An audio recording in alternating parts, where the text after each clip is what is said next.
তুমি চলে আসো, তুমি জানো আমি তোমার ছাড়া থাকতে পারি না। স্বামী জেলে, এই জন্যই লাইভে এসে এইভাবে কেঁদে কেঁদে নিজের স্বামীকে ফেরত চাইলেন টিকটকার সেলিব্রিটি জান্নাত।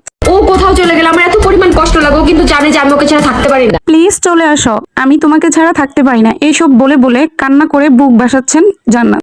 কেঁদে কেঁদে ক্ষমা চেয়ে ফেরত পাওয়ার চেষ্টা করছেন তার স্বামীকে।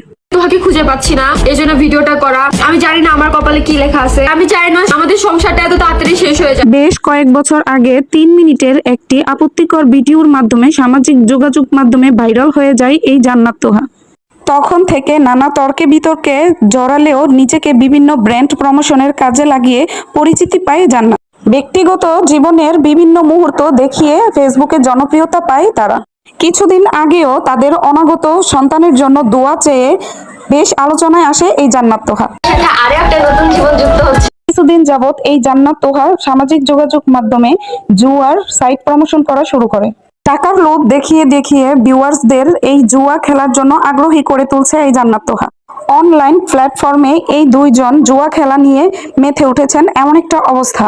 আর এই সব ভিডিও ছড়িয়ে দিয়ে অনলাইনের মাধ্যমে ভিউয়ার্সদেরও আগ্রহী করে তুলছেন জুয়া খেলার জন্য। আমাদের অ্যাকাউন্টে কিন্তু অলরেডি $19 অ্যাড হয়ে গেছে। খেলুন এবং নিজের ভাগ্যকে কাজে লাগিয়ে নগদটাকে জিতে।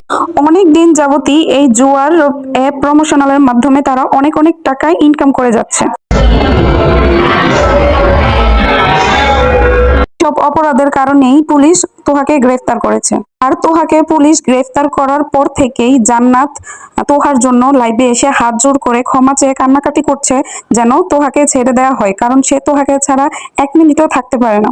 জান্নাত তোহার এই অনৈতিক কাজের জন্য ধ্বংস হয়ে যাচ্ছে আমাদের যুব সমাজ। জান্নাত তোহার এই অনৈতিক কাজের জন্য ধিক্কার জানাচ্ছে দেশবাসী। আবার অনেকেই চাচ্ছেন যাতে তাদের এই অনৈতিক কাজের জন্য কঠিন শাস্তি দেয়া হোক। তো গাইস, আপনারা কি চান অবশ্যই কমেন্টের মাধ্যমে জানাবেন।